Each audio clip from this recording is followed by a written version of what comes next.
This episode of Android Authority is brought to you by Carbonite, automatic cloud backup for your computer files at home and at work. Start your free trial at carbonite.com with the offer code ANDROID, and you'll get 2 bonus months with purchase. Welcome back to Android Weekly. My name's Jace, and this is where we cover the week's Android news and talk about what it means for you, the Android user.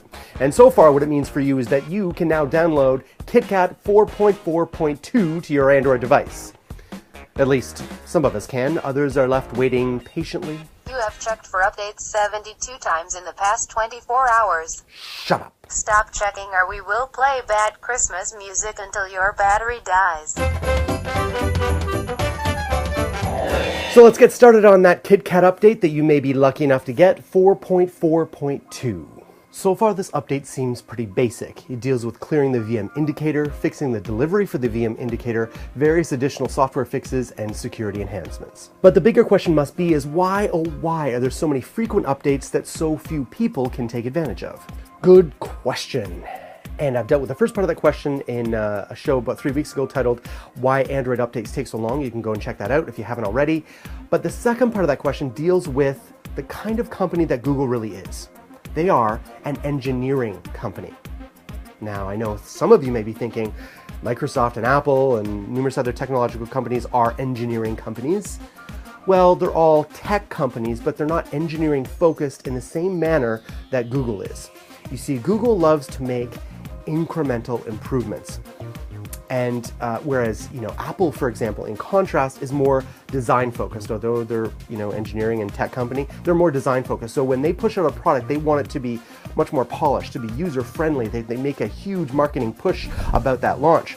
Whereas Google will just quietly push these things out, just like they're very iterative approach, right? And some of those little approaches may not be the best for the average user, but they're really good for Google because that's how they operate. Hopefully over time, Google will get better at communicating about why these changes are important. So earlier this week, a friend of mine bought a Nexus 5. I got my hand on it. Wow, it was a lot better phone than I had expected. Very elegant and premium, but I noticed that he asked me about the newest update, and what was his question? Would it screw up my phone? That's what he was concerned about. I hope that in time Google gets better at these launches and communicating it better to the audience. They're more engineering focused, not people focused. I hope that changes over time. Let those trumpets sound because it is official. The Google Play Store has the LG Pad 8.3 and the Sony Z Ultra. Yes, that's correct. The LG G Pad 8.3 and the Sony Z Ultra has officially arrived at the Google Play Store, and the G Pad is now available for $349, and the Z Ultra is sold for a hefty $649, but for a limited time it includes free ground shipping. All good news for sure, but the question remains, why? Why would these OEMs, original equipment manufacturers, buy into a deal that would put them in direct competition with their own devices? Doesn't seem to be a very sound business decision, does it? Well, in fact, it's actually a very good business decision. Although Google does not give out sales stats of their Google Play Store devices, it is believed that those devices, those Google Play editions like the Samsung Galaxy S4, HTC One, all that stuff, have very few sales on the Google Play Store. Almost insignificant. And that's not Google's ultimate goal, is to make money off selling OEM devices in the Google Play Store. Their goal is to make Android developers happy. And you do that by giving them easy access, affordable access to phones that are unlocked and have recent Android updates, and will always get recent Android updates.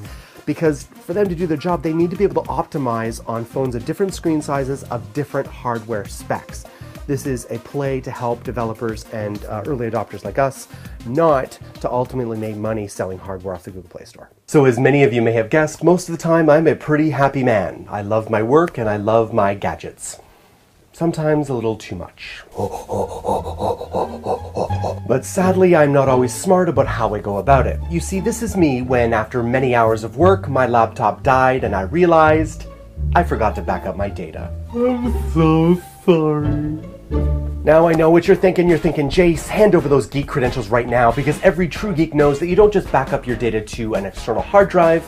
No, you back it up to the cloud automatically. That's why I was so excited that Carbonite agreed to be a sponsor on this week's show, because they do just that. Whether you have one computer or multiple computers at home or at work, they have an affordable plan just for you that automatically backs up your most important data to the cloud so you don't have to. And I can hook you up with a free trial, no credit card required. If you go to carbonite.com with the offer code Android, you'll get 2 bonus months if you decide to buy. Plus, you can get access to your backup files instantly on your smartphone or tablet with the free Carbonite app. That's carbonite.com, and the offer code for 2 bonus months is Android.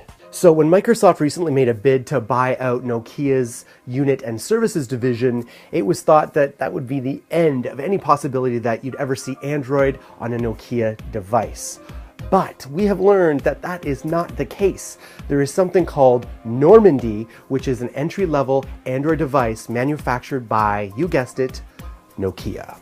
Earlier last week, The Verge reported, and All Things D confirmed, that yes, there is an Android Nokia device called Normandy.